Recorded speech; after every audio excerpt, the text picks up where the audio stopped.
Miss Sayani Ghosh.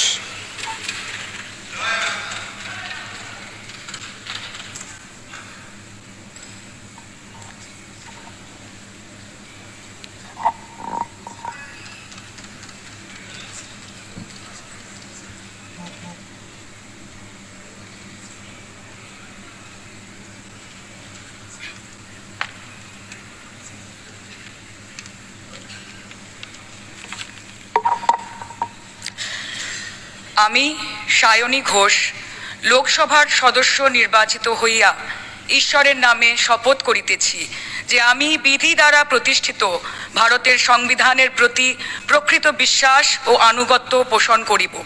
আমি ভারতের সার্বভৌমত্ব ও সংহতি রক্ষা করিয়া চলিব এবং যে কর্তব্যভার আমি গ্রহণ করিতে চলিয়াছি তাহা আমি বিশ্বস্তভাবে নির্বাহ করিব। জয় হিন্দ, বন্দে মাতরম, জয় বাংলা, জয় যাদবপুর।